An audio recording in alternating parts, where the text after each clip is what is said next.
প্রিয় দর্শক, আসসালামু আলাইকুম। দর্শক, আপনাদের প্রীতি ও শুভেচ্ছা জানিয়ে শুরু করছি আমাদের আজকের প্রতিবেদন।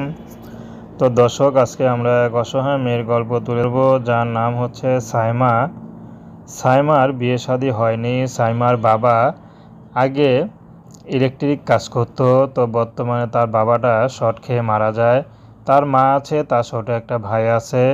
তো সাইমার বাবা সাইমাকে খুবই ভালোবাসতো। তো বাবা সাইমাকে এত ভালোবাসতো যে যা চেত তাই দিত। যে নতুন পোশাকটা দেখতে পাচ্ছেন সাইমাকে কিনে দিয়েছিল তার বাবা ঈদের সময়।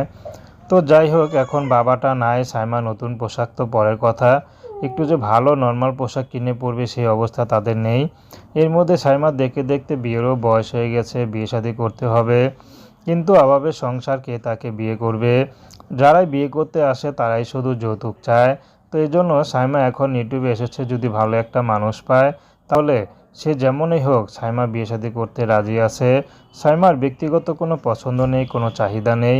যে মানুষটি সাইমাকে আপন করে নিতে পারবে, তার ঘরে বউ বাচ্চা থাকলেও সাইমা বিয়ে শাদী করবে। তো দর্শক, সাইমার খুব পড়াশোনার ইচ্ছা ছিল, কিন্তু পড়াশোনাটা করতে পারেনি। তার ছোট একটা ভাই আছে, তাকে ক্লাস 1-এ ভর্তি করিয়ে দিয়েছেন। তো সাইমা তার ভাইকে নিয়ে খুবই স্বপ্ন দেখে। তো দর্শক, এ ছিল সাইমার জীবনের সংক্ষিপ্ত জীবন কাহিনী। প্রেম, ভালোবাসা, সাহায্য, সহযোগিতা, বিয়ে শাদী করা একান্ত আপনাদের ব্যক্তিগত ব্যাপার। আসুন আমরা 5 ওয়াক্ত নামাজ পড়ি, দেশের সেবা করি। আসসালামু আলাইকুম।